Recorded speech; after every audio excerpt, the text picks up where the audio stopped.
안녕하십니까? 출사표의 성장인문학 CEO 토요편지입니다. 성장인문학 CEO 토요편지는 매주 토요일 CEO들과 소통하기 위한 인문학 아티스트 둔재 박영희님의 성장 이야기입니다. 18년 동안 매주 계속된 은근과 끈기의 토요편지는 이제 944호를 이어가고 있습니다. 그럼 지금부터 시작하겠습니다. 2006년 3월 즈음의 토요편지 101호.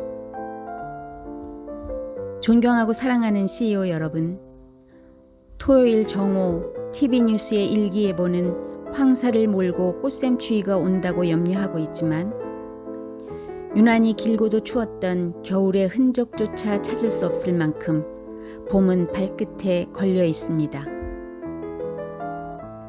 병술련 동면의 기상을 알리는 생동의 경칩이 지나자 해빙이라도 하듯 풀과 나무에 물이 오르고 겨울잠을 자던 동물과 벌레들도 잠에서 깨어나 일제히 꿈틀거리기 시작하였습니다. 절묘한 이때가 봄입니다. 줄탁동시. 두 개의 동작이 일치할 때 이루어지는 아름다운 만남의 순간을 이르는 말입니다. 또한 모든 세상의 일에는 때가 있다는 뜻에서 자주 인용되기도 하는 중국 송대의 선종을 대표하는 공안의 하나인 깨우침의 화두이기도 합니다. 안과 밖의 타이밍이 정확하게 맞아 떨어질 때 비로소 튼튼한 병아리가 세상에 나올 수 있다는 것이 줄탁동시의 문자적 의미입니다. 알 속에 있는 병아리는 더 이상 알 속에 있어서는 안 된다는 것을 깨닫는 지각력과 끊임없이 알을 두드려 그때를 밖으로 알리는 행동력을 동시에 지니고 있어야 합니다. 만약 둘 중에 하나라도 그 시기를 알지 못하거나 놓치면 정상적으로 부화할 수 없다는 경계의 글입니다. 산불 때문에 공무원이 비상근무를 했던 작년 식목일과 철도 파업 등으로 긴장한 3.1절 등 때를 바로 인식하지 못하고 골프를 즐기다가 1인 지하 만이지상의 재상직을 내놓아야 될 위기에 처한 총리와 로비스트들, 어린이 성추행 사건으로 나라가 시끄러운 때에 젊은 여기자를 성추행하고 잠행 중인 전 국회 사법위원장을 지냈던 야당 국회의원과 성추행 사건의 행위적 사실을 흉내내는 국회의원들, 전쟁터로 나가며 유비의 아들 유선에게 2번씩이나 출사표를 눈물로 올렸던 제갈공명도 비웃을 것 같은 사람들이 각종 지방선거를 앞두고 너도 나도 출사표를 함부로 내던지고 있습니다.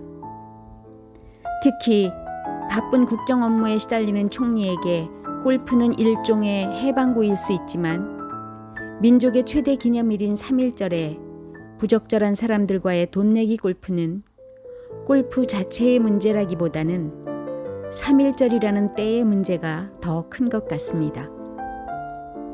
모두가 때를 알지 못하는 사람들의 무지입니다. 이는 지각력과 행동력이 수반되지 못하고 줄탁동시의 원칙에서 벗어나 있는 사람들의 불행입니다. 때를 앞지르면 많은 희생이 따르고 때를 놓치면 불행해진다고 합니다. 때를 알지 못하면 어떤 생명체도 탄생시킬 수 없다는 것이 줄탁동시의 메시지입니다. 그래서 공자는 중용편에서 군자이 시중이라 강조한 바 있습니다. 군자지 중용야는 군자이 시중이요. 소인 집안 중용야는 소인 이무 기탄야니라. 군자가 중용을 함은 군자이면서 때로 맞게 하기 때문이요. 소인이 중용에 반대로 함은 소인이면서 꺼려함이 없기 때문이다. 개그맨의 유행어처럼 짜증 지대로인 어지럽고 혼란스러운 이 시대. 때를 알지 못하는 사람들이 가슴에 깊이 새겨두어야 할 실로 기막힌 대목이 아닐 수 없습니다. 꽃샘추위와 황사가 몰려온다 해도 뒤이어 찾아올 새로운 봄의 신선한 화두입니다. 때를 아는 것이야말로 CEO의 경쟁력이며 CEO가 갖추어야 할 가장 중요한 덕목이 아닌가 생각합니다. 새로운 봄은 무한한 가능성의 시그널입니다. 적절한 시기에 적절한 행동이 따라야 합니다. 봄은 가능성입니다. 때를 알지 못하고 일어난 수없이 많은 불행한 사건들, 봄을 맞이하면서 치매의 바다에 던져버립시다. 바로 눈앞에서 출렁거리는 풍랑보다는 먼 바다의 고요함을 상상하며 올 봄은 전과 다른 매우 중요한 때임을 알고 집중하고 긴장해야 합니다. 봄이 오는 길목에서 사랑하고 존경하는 CEO 여러분들께서는 결코 때를 놓치는 희생과 때를 알지 못하는 불행이 없을 것이라고 확신합니다.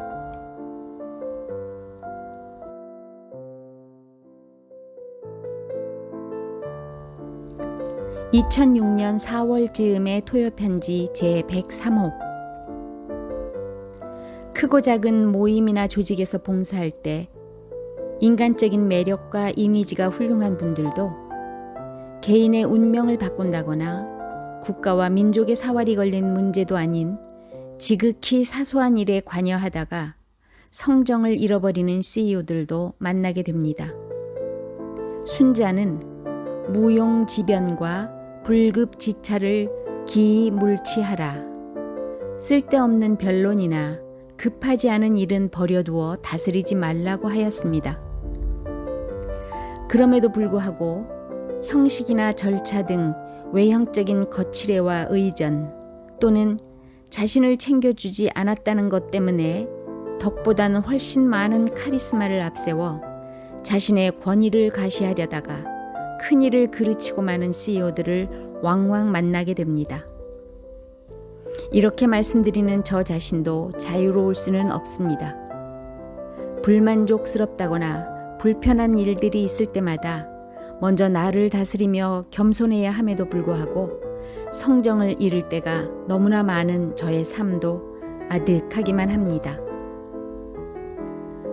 폭넓은 지식을 얻는 것보다 너그러운 인간이 되는 것이 100배는 더 어렵다는 것을 모르는 것은 아니지만 날로 속은 좁아지고 사소한 일에 강렬하게 열받고 서운한 일은 절대 잊지 못하며 흔들리는 저를 물끄러미 바라보는 주위 사람들이 얼마나 안타까워 하시겠습니까? 오히려 다른 사람의 실수나 잘못을 나를 조명하는 사표로 삼으면 모든 일이 여유가 생길 터인데 말입니다. 그때마다 부끄러운 마음을 달래며 자꾸 들여다보는 명심보감에 있는 글귀를 소개합니다.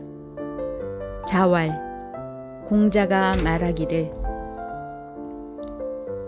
이불문인지비하고 귀로는 남의 나쁜 것을 듣지 말고 목불시인지단하고 눈으로는 남의 단점을 보지 말고 구불언인지과라야 입으로는 남의 허물을 말하지 않아야 석이 군자니라. 군자에 가깝다. 여기서 군자는 존경받는 CEO를 말하는 것 같습니다. 돈 많은 CEO보다는 존경받는 CEO가 경쟁력 있는 사회입니다. 존경받지 못하는 부자는 이 사회에서는 외면당할 뿐만 아니라 한여름밤 반짝거리다가 사라지는 반딧불이 신세가 되고 말 것입니다. 내 코드에 맞지 않는다고, 나와 다르다고 틀린 것이 아님에도 불구하고 나이나 지위를 이용한 카리스마 리더십은 이미 고전이 되어버렸습니다. 지금은 서번트 리더십의 시대입니다. 진정한 리더는 다른 사람을 변화시키는 것이 아니라 그 변화를 돕는 것입니다. 즉, 타인을 위한 봉사에 초점을 두며 봉사적 리더십을 발휘할 수 있는 정신이 서번트 리더십입니다. 인간적 배려와 공감대 형성이 필수이므로 스스로 솔선수범하고 겸손해야 리더십의 권위가 창출됩니다. 요즘 각광받는 서번트 리더십은 상대의 실수나 단점을 파헤치기보다는 상대의 장점을 적극적으로 찾아내 격려하고 사랑하는 것입니다. 진심으로 존경하는 섬김의 리더십인 것이죠. 나는 리더의 조건에 카리스마는 들어있지 않다고 단언합니다. 만약 카리스마가 있다면 그것은 사람들 상상 속에 있을 뿐이죠.